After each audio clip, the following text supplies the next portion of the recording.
អង្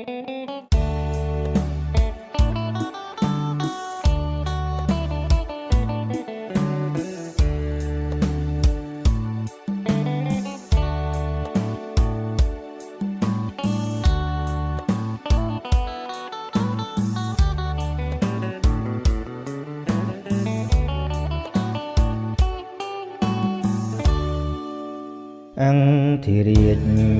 សំលេងមានគ្រប់រសជាតិពេលនេះអ្នកឃ្លានចាលោកទៅហើយសោតាសែននឹកសូសំអិនស្បើចាសំលេងអើយនាងទៅទីណាបើសិនរូបនាងរូបដល់សំថ្ងៃមុខជាស្នាដៃមានច្រើនអស្ចារ្យតែអង្គសលត្រូវគេប្រហារឲ្យបងសង្ខារសែនមហាសង្វែងអោឃាតកោអើយតើអ្នកគិនអ្វីម្ដេចមកប្រឡ័យអ្វីល្អឯងមានទាំងចំណេះសំលេងល្អប្លែកលើដីក្រមេឃកំររកបានសិនស៊ីសាមុតជាបុណ្យខែមរា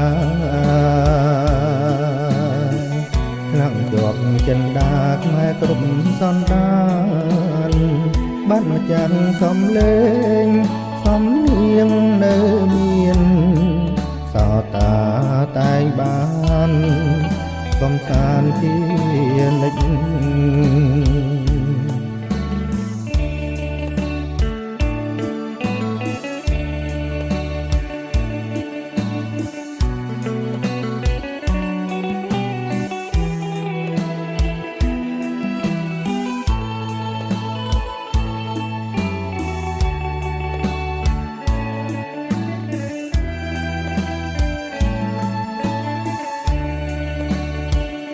អោឃាតកោអើយតើអ្នក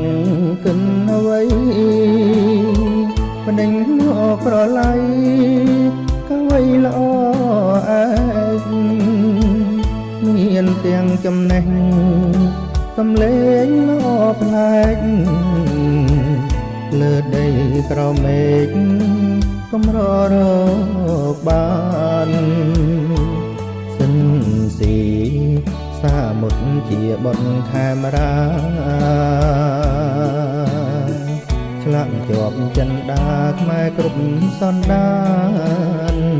បាត់មកចាំងសំលេងសំនៀងនៅមានសោតាតែងបានកំសាន្តជានិច្ច